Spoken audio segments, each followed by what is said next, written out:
Bonjour. Aujourd'hui, nous allons parler du colonialisme musulman. Mea culpa, mea culpa, mea ma culpa, c'est ma faute, c'est ma faute, c'est ma très grande faute. L'Occident, l'Europe et la France en particulier n'en finissent plus de battre leur coulpe, coupables de colonialisme et de traite des Noirs. Dans l'immédiat, abordons le colonialisme. De tout temps, dans l'histoire de l'humanité, la colonisation a toujours existé. Les colonisateurs ne sont pas qu'européens. Dès le 7e siècle, c'est-à-dire dès la création de l'islam, cette religion conquérante a commencé son expansion. Conquête du Proche-Orient, conquête du Maghreb, conquête en Afrique noire, conquête en Europe, occupation de l'Espagne par les musulmans en 711, libérée en 1492, soit près de 8 siècles d'occupation. Les musulmans arrivent jusqu'à Poitiers et sont arrêtés en 732 par Charles Martel, comme tout le monde sait. Tout ceci 4 à 5 siècles avant le début des croisades, que les musulmans nous reprochent tant.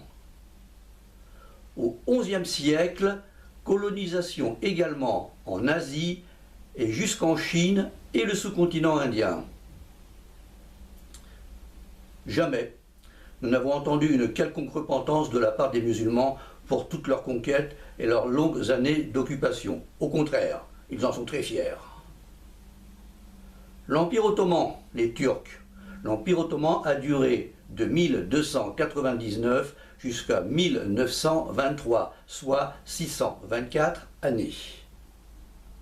Pareillement, nous n'avons jamais entendu un quelconque responsable turc se repentir d'une telle colonisation.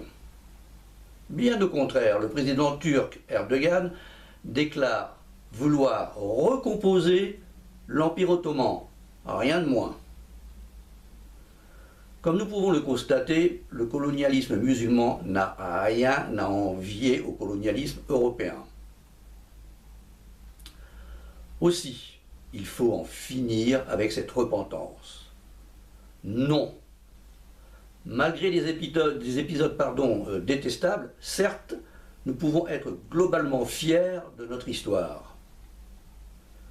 La prochaine vidéo sera consacrée à la traite des Noirs, arabo-musulmane. Rappelons nos coordonnées, notre site demoxidant.centerblog.net, notre adresse mail demoxidant@gmail.com. À bientôt.